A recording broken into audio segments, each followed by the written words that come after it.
Voici la correction de la première évaluation sur les fonctions circulaires et le vocabulaire des fonctions et les statistiques à une variable. Le premier exercice est divisé en deux parties. Dans les deux parties, nous allons étudier en fait une fonction qui nous donne la pression de l'air exercé par un diapason en fonction du temps. Donc, dans cette première partie, on sait qu'un diapason fait varier la pression de l'air en fonction du temps, suivant une fonction P de t égale A sinus oméga t plus phi. Et on nous donne la représentation graphique en fonction du temps qui est en abscisse et la pression en ordonnée. Le temps est en secondes, la pression est en pascal.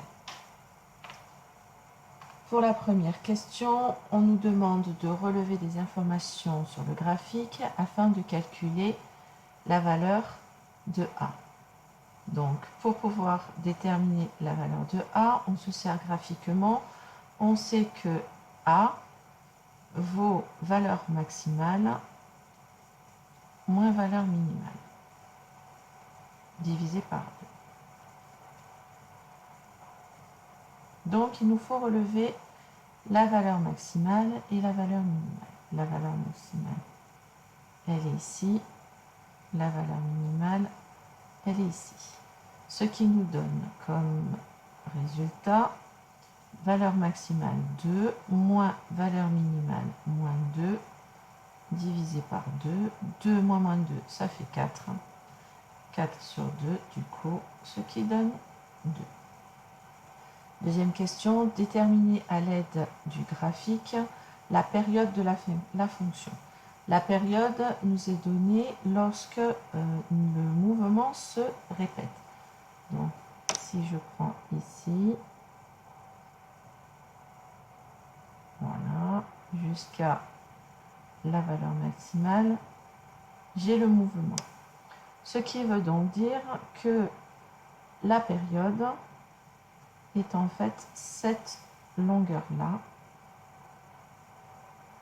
Alors ici, nous avons 0,001, ici nous avons 0,002, donc on est entre les deux, donc t vaut 0,0025.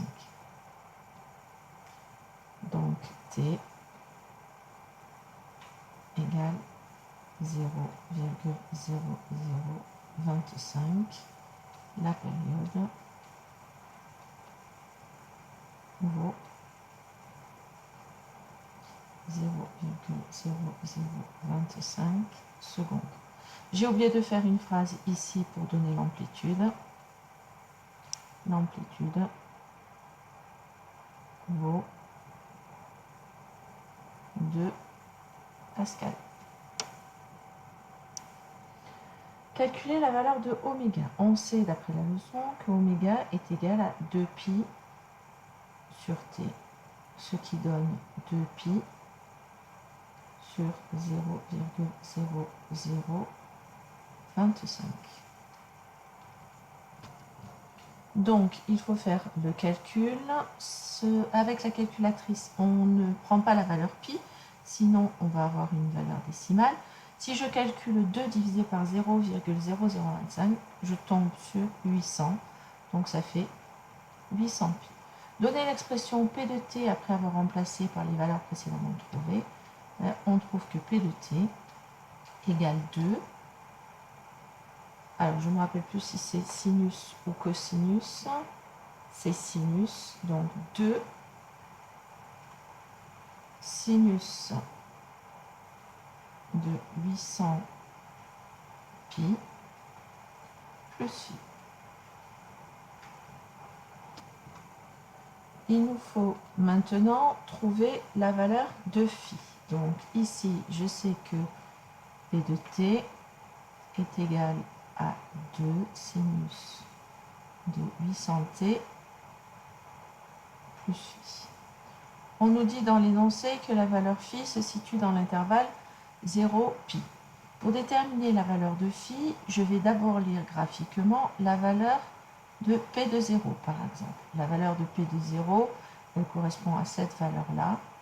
Elle vaut 2. Et je la calcule. P de 0, si je remplace t par 0 dans l'expression que j'ai, ça fait 2 sinus de 800 fois 0 plus phi. Ce qui fait 2 sinus de phi. Il faut donc que 2 sinus de phi soit égal à 2. C'est-à-dire que sinus de phi soit égal à 1. D'après la fonction sinus que vous devez connaître, on sait que les valeurs de phi pour lesquelles sinus phi vaut 1, c'est phi qui vaut pi sur 2. Il y en a d'autres de valeurs, mais les autres valeurs ne seraient pas dans l'intervalle 0, pi. Donc on en déduit que P de t est égal à 2 sinus de 800 pi, 800t, pardon, 800 pi t, pardon, j'ai oublié le pi, plus phi. On continue avec la partie B de cet exercice, où cette fois-ci, on a représenté graphiquement deux courbes obtenues après étude des ondes faites par deux diapasons.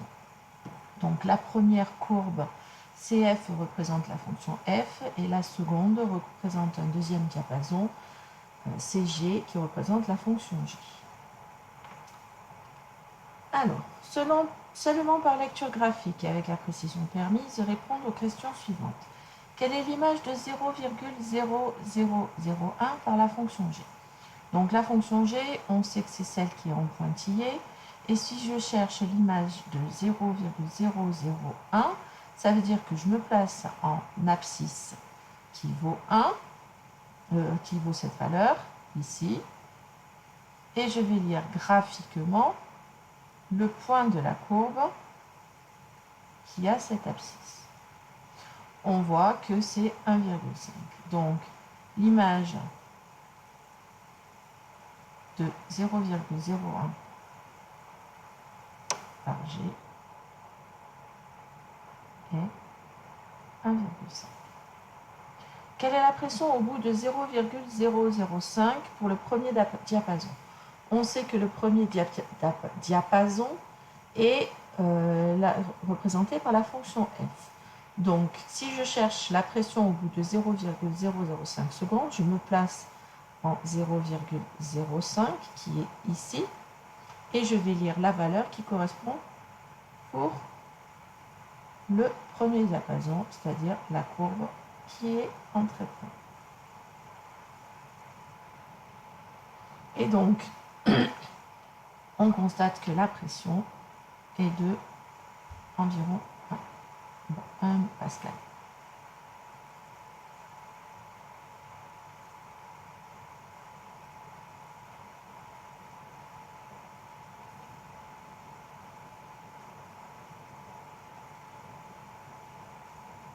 Résoudre f de x égale 2. Donc, c'est la fonction qui est en trait plein. F de x égale 2, ça veut dire que je me situe ici. Je trace une droite horizontale en cette valeur. Et je vais regarder pour quelle valeur en abscisse ma courbe en trait plein coupe cette droite jaune. On a plusieurs valeurs. On va avoir celle-ci à peu près. On va avoir celle-ci. On va avoir celle-ci. Celle-ci. Celle-ci. Celle-ci. Ici. Encore ici.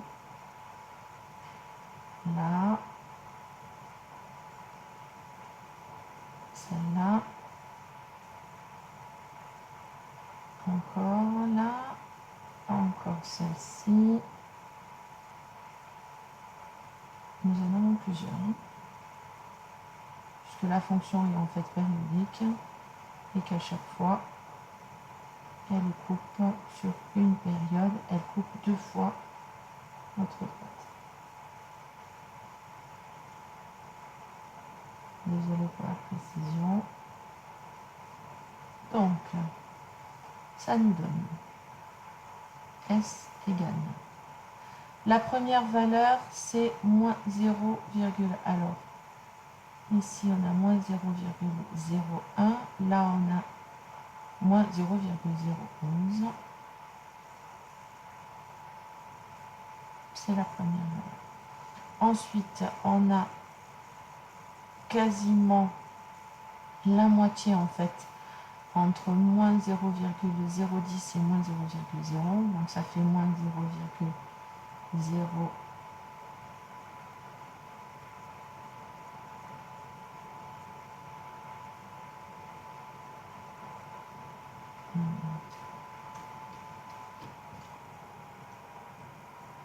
Donc ça nous donne moins 0,0105. Ensuite, on a la valeur, ici on a moins 0,09, donc c'est entre les deux, donc ça fait moins 0,0800, non, il manque un 0, 0,0085. Ensuite, on a la valeur moins 0,0075. On a la valeur moins 0,006. La valeur moins 0,05.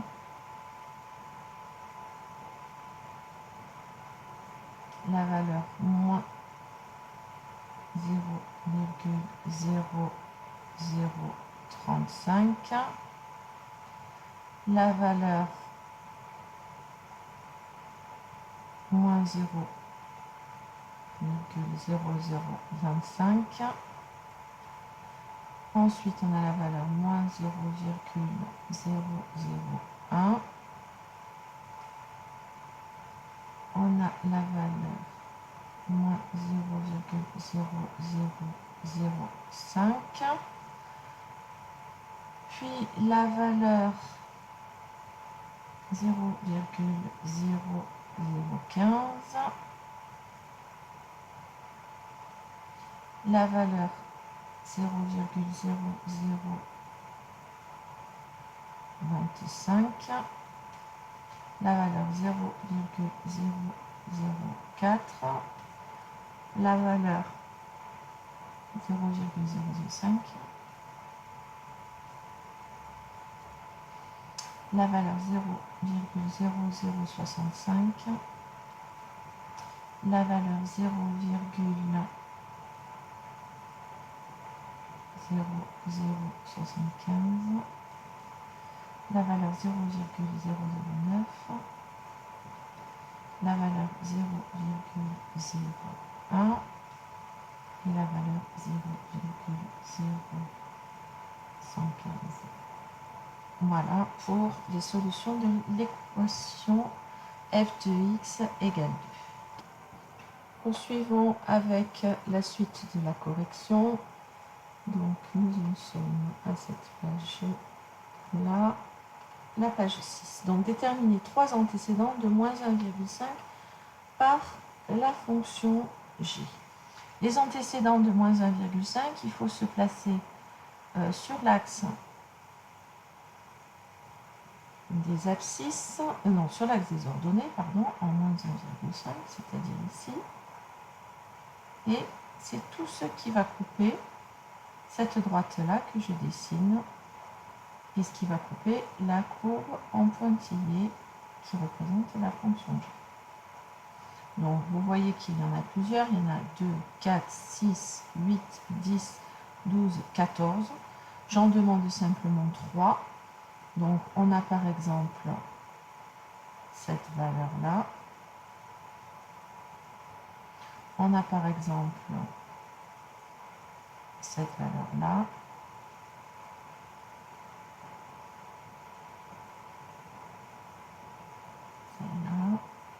celle-là et par exemple celle-ci aussi. Donc cela donne donc antécédent, donc là on a moins 0,011, ça veut dire qu'on est entre les deux, donc ça fait moins 0,0105. Ensuite, celle-ci, c'est 0,0005. Et la dernière, par exemple, qu'il y a ici, c'est 0,0105 aussi. Sont des antécédents.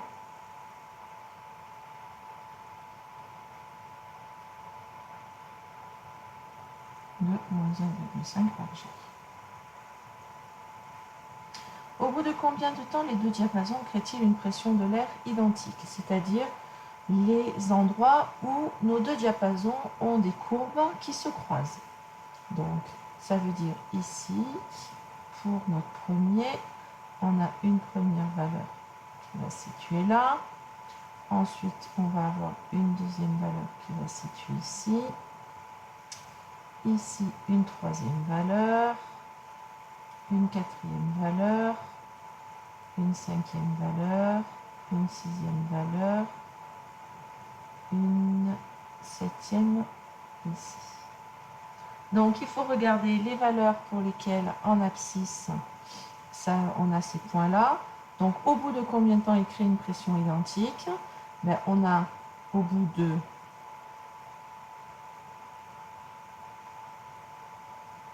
0,0005 secondes. Au bout de 0,0025 secondes. Ensuite, on a au bout de 0,0045 secondes. Au bout de 0,06.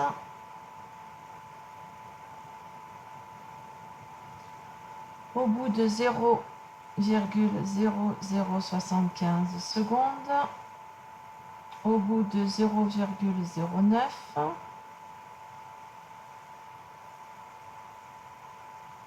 Et la dernière au bout de 0,105 secondes. Les deux diapasons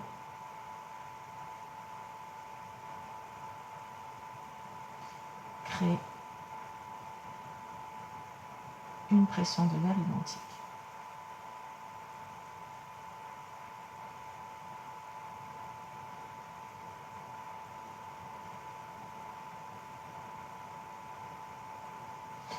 Il y aurait les valeurs qui sont négatives, mais vu qu'on vous demande au bout de combien de temps, c'est pour des temps positifs, puisque ça représente des valeurs en secondes. On continue avec la feuille suivante, avec la question 6. Résoudre pour t plus grand que 0 l'inéquation g de x compris strictement entre moins 2 et inférieur ou égal à moins 0,5. Alors, au niveau du graphique, on va représenter à quoi cela correspond. Déjà, c'est pour des temps positifs, donc il faut que notre temps soit plus grand que moins 2. Moins 2, c'est ici.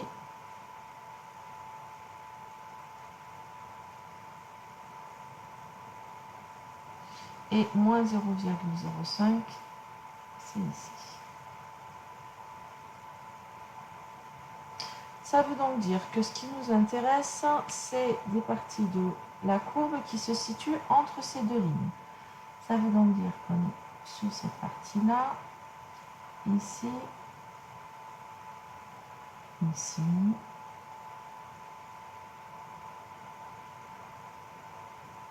là aussi, là aussi, et là aussi.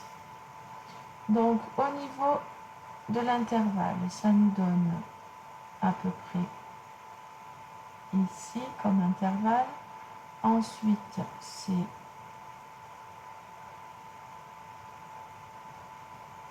d'ici à ici. Ensuite, c'est de là à là, puis de là à là, ici, quasiment.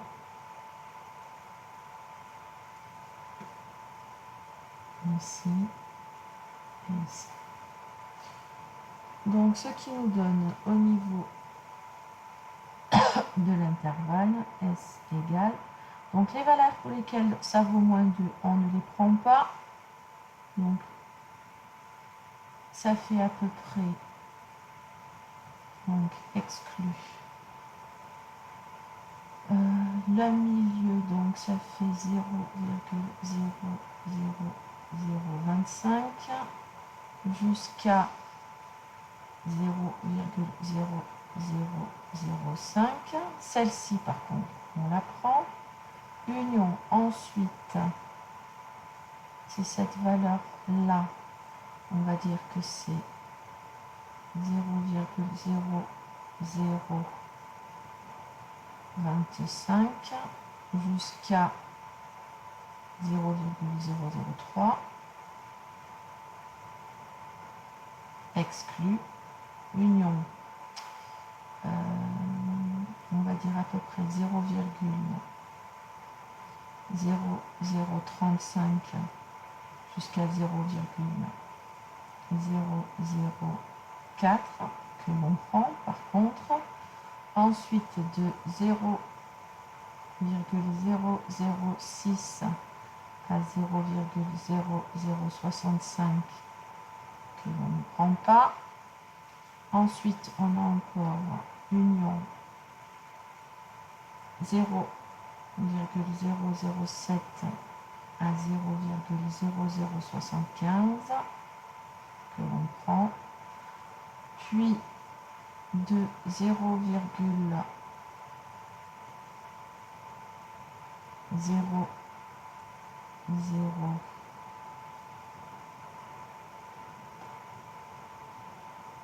925 à 0,0095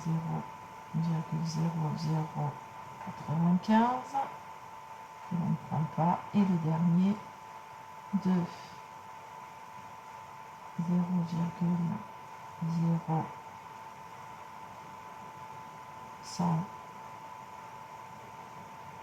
1025 à 0,0105 que l'on.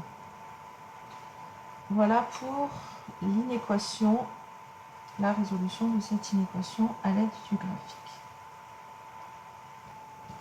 Passons maintenant à l'exercice 2 sur les statistiques. Donc, on a réalisé un contrôle de qualité durant 100 heures de travail sur 2 machines qui produisent des pièces mécaniques destinées à la fabrication de gants. Certaines pièces présentent un défaut qui les rend inutilisables et on a relevé le nombre de pièces inutilisables constatées durant chaque heure. Donc, le nombre de pièces inutilisables pour la machine A, on a eu 0 pièce inutilisable durant 13 heures, une pièce inutilisable durant 42 heures, 2 pièces inutilisables durant 38 heures, et ainsi de suite. Donc, à l'aide des fonctions statistiques de la calculatrice, il est demandé de relever différentes informations. Donc, je vais reprendre l'utilisation de la calculatrice pour chacune des marques de calculatrice que vous avez, à savoir Numwork, Casio et Texas Instruments. Voyons maintenant comment on utilise la calculatrice Numworks pour les statistiques. Donc, je me place en menu statistique, je rentre les différents paramètres 0, 1, 2, 3, 4, 5, 6, 7 qui correspondent au nombre d'objets inutilisés fabriqués et le nombre d'heures où on a observé cette fabrication. Les autres valeurs, je peux les laisser à 1 puisque l'effectif est déjà écrit. Pour cela, ensuite, j'obtiens les formes, les caractères qui m'intéressent. Je vais dans Statistiques et j'obtiens les différents paramètres que nous étudierons tout à l'heure pour le moment, nous allons passer à l'utilisation des autres calculatrices. Je passe maintenant à la calculatrice TI pour voir comment on s'en sert. Donc, même chose, il faut se mettre en mode statistique et rentrer les différentes valeurs. Donc, 0, 1, 2, 3, 4, 5, 6 et 7. Et les effectifs qui correspondent, 13, 42, 38, 2, 2, 1, 1, 1. Ensuite, je reviens dans statistiques, je fais calculer. Donc, dans la liste 1, c'est les variables. Dans la liste 2, qui correspond aux fréquences, c'est les effectifs. Je fais entrer et j'obtiens les différents paramètres que nous verrons plus tard. Dernière calculatrice, maintenant je passe à la calculatrice Casio. Pour cela, donc, il faut à nouveau rentrer dans le menu statistique. Ensuite, je rentre les valeurs comme précédemment, 0, 1, 2, 3, 4, 5, 6, 7.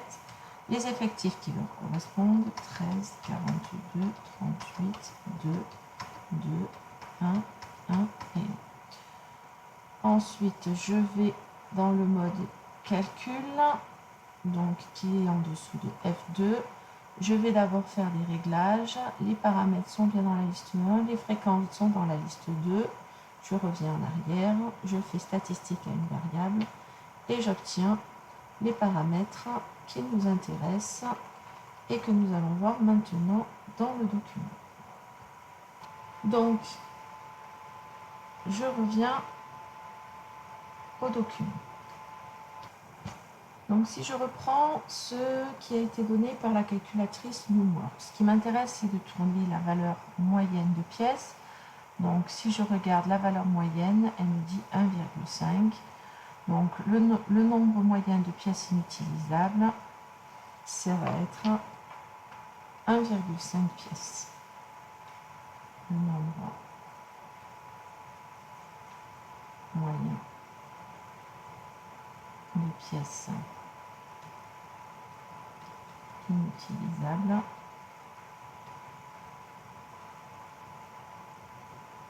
est de 1,5. L'écart type maintenant, l'écart type il nous est donné ici. Donc pour l'arrondir, on va l'arrondir à 2 chiffres après les virgules, donc au centième. L'écart type est d'environ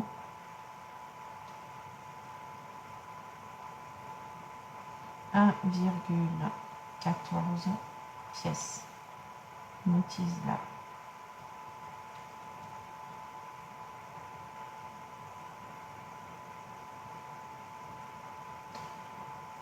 Les autres paramètres que l'on avait à voir, c'était la médiane et l'écart type. Donc la médiane, même chose, si je le regarde, la médiane est de 1.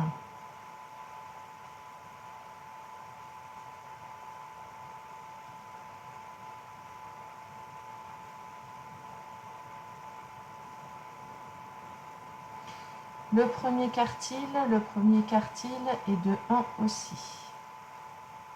Le premier quartile.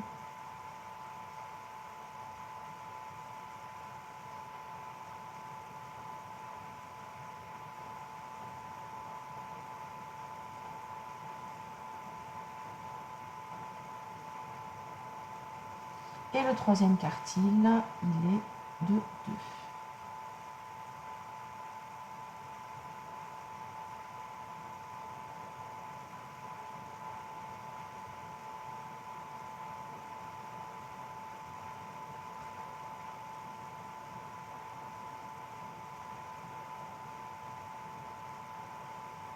Donc là, on n'a pas encore fait du tout d'interprétation de ces résultats. C'est ce qui nous est demandé aux questions 6 et 8 en se servant de ce qui a été trouvé avec une autre machine. Donc, la médiane, qu'est-ce qu'elle représente? Elle est de 1 pièce. Cela signifie qu'il y a autant d'heures où il y a une pièce ou moins inutilisable. qu'il y a d'heures où il y a plus ou exactement une pièce inutilisable qui a été fabriquée. Donc la moitié du temps,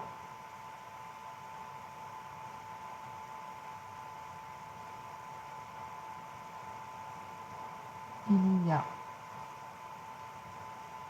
moins ou exactement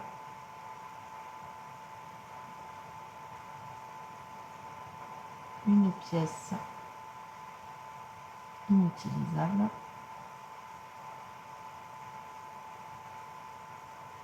fabriquée par la machine B.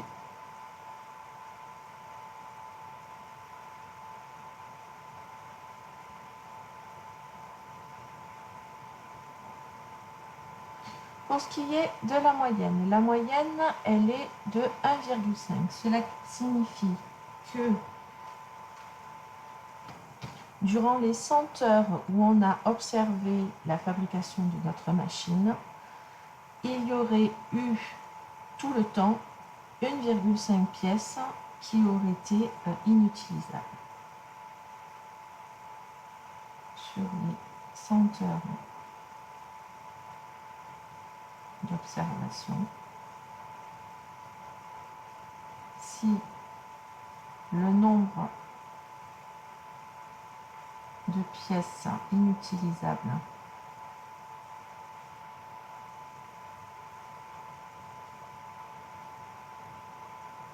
devait être identique,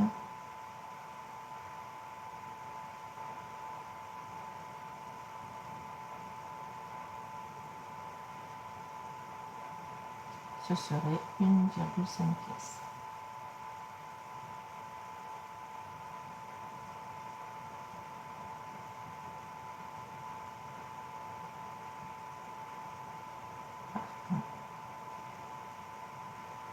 Et le premier quartile est de 0 pièces. Ça veut dire que 25% du temps,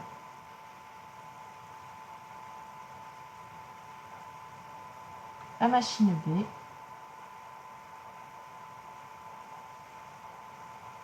a produit au moins,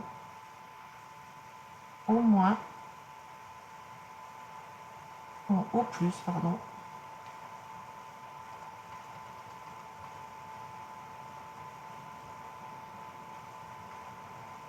zéro pièce inutilisable.